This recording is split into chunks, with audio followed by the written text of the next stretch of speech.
Hi everyone. I want to go over how to make an I-cord. I like to use double point needles for I-cords because you have to go back and forth on it, and personally I prefer not to have to constantly move it back over to my second needle.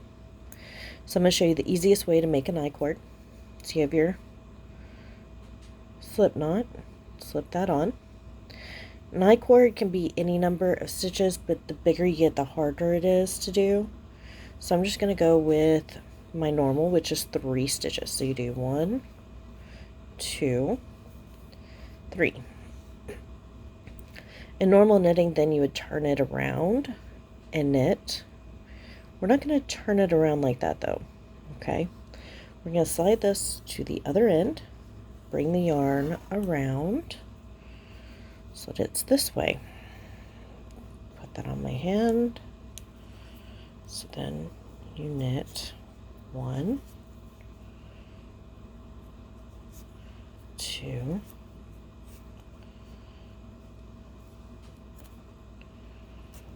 this one's giving me trouble, but there's 3. Then you pull this down a little bit and you slide it to the end. Take your other needle, swap hands, 1,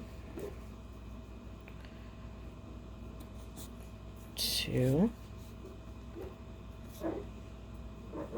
3.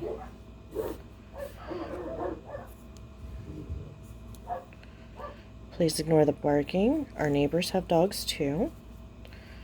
1, 2, 3. Now you can see when you pull down, it has this nice round shape. Nice, easy way to make handles or any number of things. See, it looks pretty.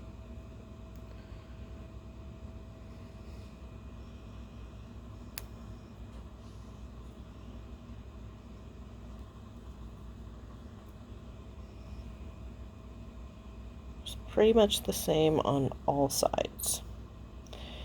And the more you go, the more it'll settle down into this pattern, but it's just gonna be this nice round cord that's pretty strong. Does stretch a little bit, so you don't want it for anything that's not going to want to have any type of stretch to it, but that's pretty much any yarn project. That is an I-cord. Just keep going until it's the length you want it to be.